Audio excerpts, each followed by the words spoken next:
Brilliance Audio presents the unabridged recording of Half Brother by Kenneth Oppel, performed by Daniel D. Tomasso.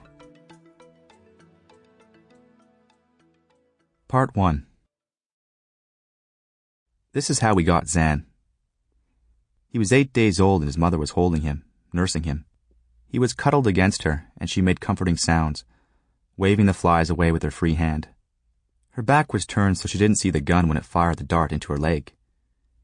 She looked around with a grunt. She saw a man and a woman on the other side of the cage. She stared at them long and hard, still feeding her baby. She knew. It had happened once before, and she knew it was about to happen again. She shuffled deeper into the corner, held her baby tight. Then the tranquilizers kicked in, and she slumped clumsily against the wall. Her eyes were still open, but had a glassy look. The man opened the cage and moved swiftly towards her. He wanted to get to her before she dropped the baby, or rolled over and crushed it.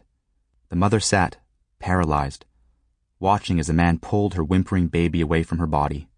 Outside the cage, the man passed the baby to the woman. She wrapped it gently in a soft blanket and cradled it in her arms, making shushing sounds. This was my mother. As she walked away from the cage with the baby, she sang to him. Songs she'd used with me when I was little. After a few days, she got on a plane with her new baby and flew home to us. Chapter 1. Zan. I woke up a teenager. It was 6 a.m. June 30th, and I was in a sleeping bag on the floor of my empty bedroom, in our ugly new house on the other side of the country. When you didn't have curtains, the dawn was your alarm clock.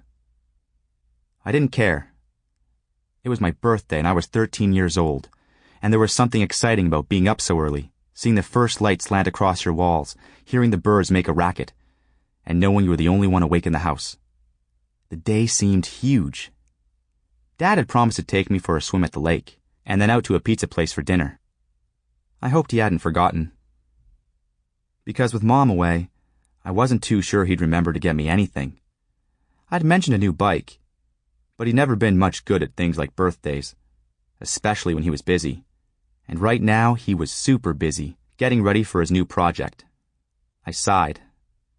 If I was lucky, the movers would come, and I'd get a bed for my birthday.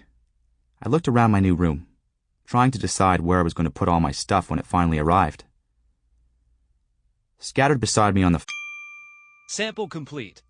Ready to continue?